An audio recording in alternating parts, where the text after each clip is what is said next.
An old church building in Salt Lake is pumping out some amazing music that's being heard all across the world, but you'd never know it by looking at the outside. Tonight we take you inside the story of the chapel studio. Dan Rascon joining us live. And what kind of music are we talking about, Dan? Mark and Shauna, we're talking about all kinds of music that you can hear in commercials, movie theaters, sporting events, and even nightly newscasts. They record it all, and it's happening in the most unusual place in Salt Lake.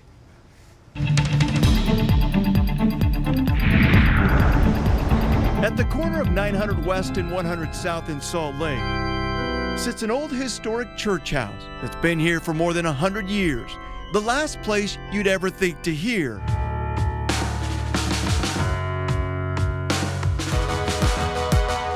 this kind of music ringing through the hallways.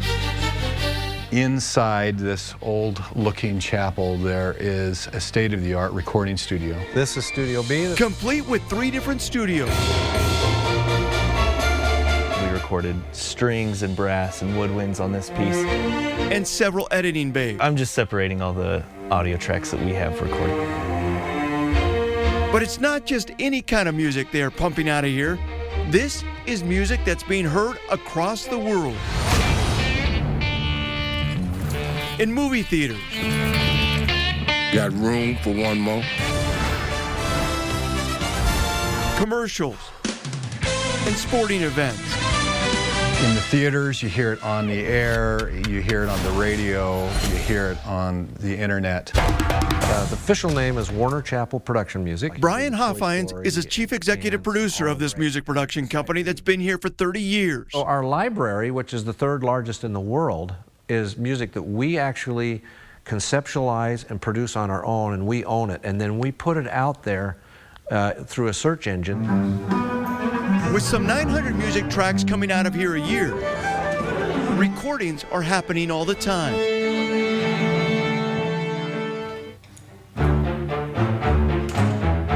We use the best musicians, the best composers. And Hoffines says it's not hard to find great talent at a moment's notice.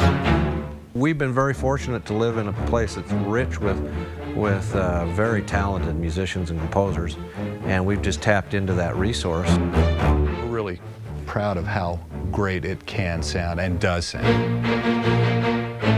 The old church house was built back in the 1890s. This was the 15th ward of the LDS Church. The podium sat right here, looking out over the audience. And in this studio here, this was a gymnasium. This is where they used to play church ball. And that's why it seems so odd. This old church house on the west side of Salt Lake would be the powerhouse of music beds across the world. We hear our music and I'm thinking, wow, that works perfectly. But it's always gratifying to hear it and know that people appreciate what we do. Wow, what an ending. Brian Hoffman says he discovered the chapel when he went there in the 70s as a trombone player to record some music. In the 3 decades of recording, they now have over 170,000 full-length songs in their library, and they also do music videos. For more information on this story, go to our website, KUTV.com, click on features, and inside the story. Who would have thought? Yeah, and good acoustics in there, too. Yeah, really good. Amazing. For sure. Thanks, Dan. Very